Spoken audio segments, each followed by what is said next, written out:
Mettez de l'ordre dans votre budget pour éviter le découvert après la rentrée. Nos conseils. La rentrée est souvent synonyme de nouvelles dépenses, qu'il s'agisse de fournitures scolaires, de vêtements ou d'abonnements divers. Pour beaucoup, cette période peut rapidement devenir stressante sur le plan financier.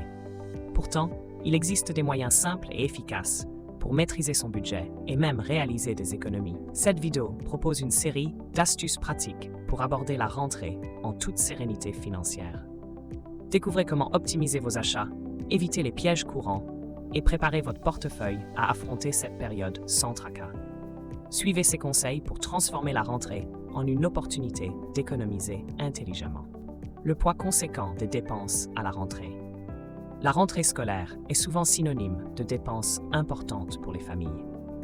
Outre l'achat du cartable et des fournitures scolaires, qui peuvent représenter un budget moyen de 200 € par collégien, il faut également prévoir d'éventuels reliquats d'impôts à régler si vos revenus sont variés. À cela s'ajoutent les impôts fonciers et, le cas échéant, la taxe d'habitation pour les résidences secondaires, généralement due à l'automne. Ces diverses charges nécessitent une gestion rigoureuse du budget familial afin d'éviter toute mauvaise surprise financière en cette période déjà chargée. Optimisation des abonnements. Les abonnements peuvent rapidement devenir une source de dépenses superflues.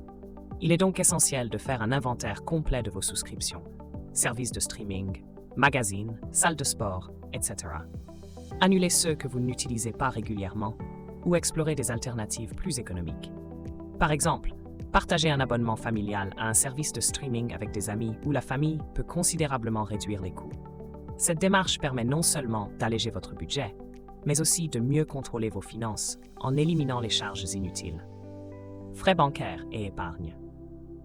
Pour optimiser vos finances, il est crucial de réévaluer l'utilité des cartes bancaires haut de gamme. Ces dernières coûtent en moyenne 120 € par an dans les banques traditionnelles.